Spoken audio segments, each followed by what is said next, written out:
সম্প্রতি শেষ হওয়া ফিফা বিশ্বকাপের সেমিফাইনাল পর্বে ইংল্যান্ডের বিরুদ্ধে আর্জেন্টিনার ম্যাচের পর লাস মালভিনাস সন আর্জেন্তিনাস লেখা একটি বার্তা ব্যাপক আন্তর্জাতিক মনোযোগ পেয়েছে। বাংলায় কথাটির অর্থ দাঁড়ায় মালভিনাস দ্বীপপুঞ্জ আর্জেন্টিনার। এতে ফকল্যান্ড দ্বীপপুঞ্জ নামে পরিচিত আইলাস মালভিনাস নিয়ে দীর্ঘদিনের বিতর্ক এখন আবারও সবার সামনে। স্টেডিয়ামের পর্দায় বার্তাটি দেখা যাওয়ার পর বিষয়টি ফুটবল ভক্তদের মাঝে এবং সংবাদ মাধ্যমে একটি প্রধান আলোচনার বিষয়ে পরিণত হয়। ফুটবল কিভাবে ইতিহাস, জাতীয় পরিচয় এবং আন্তর্জাতিক রাজনীতির সঙ্গে মিলেমিশে যেতে পারে, ঘটনাটি তারই একটি উদাহরণ। কিন্তু বিষয়টির রেশ জারি আছে আর্জেন্টিনার ফুটবল ভক্তদের মাঝে।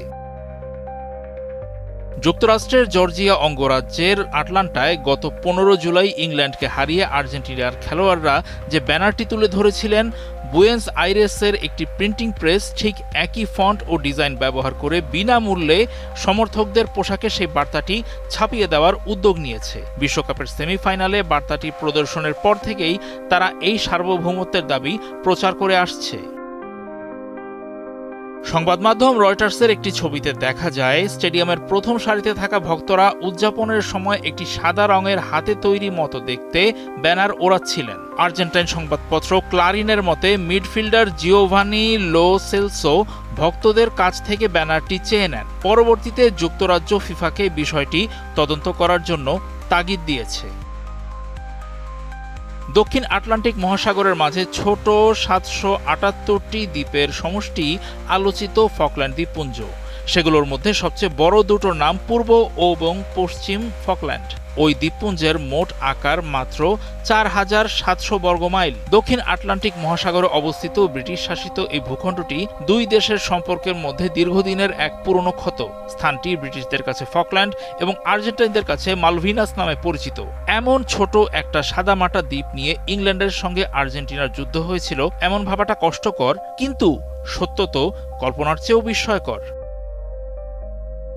আর্জেন্টিনার দাবি 1816 সালে স্বাধীনতা অর্জনের পর তারা স্পেনের কাছ থেকে উত্তরাধিকার সূত্রে ফকল্যান্ড দ্বীপপুঞ্জের মালিকানা পেয়েছে। 1690 সাল থেকেই দ্বীপপুঞ্জের নিয়ন্ত্রণ দাবি করে আসছে যুক্তরাজ্য।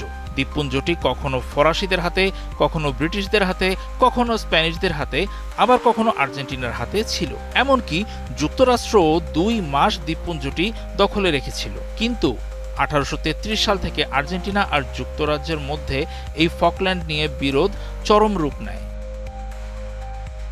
যুক্তরাজ্য 1833 সালে একটি অবৈধ ঔপনিবেশিক পদক্ষেপের মাধ্যমে ফকল্যান্ডের নিয়ন্ত্রণ দখল করে নেয়। পরবর্তীতে 1982 সালে মার্গারেট থ্যাচারের নেতৃত্বাধীন ব্রিটিশ সরকার এবং আর্জেন্টিনার মধ্যে দ্বীপটি নিয়ে একটি সংক্ষিপ্ত যুদ্ধ সংঘটিত হয়। আর্জেন্টিনা দখল নেওয়ার ব্যর্থ চেষ্টা করে আক্রমণ করার পর সেই যুদ্ধ শুরু হয়।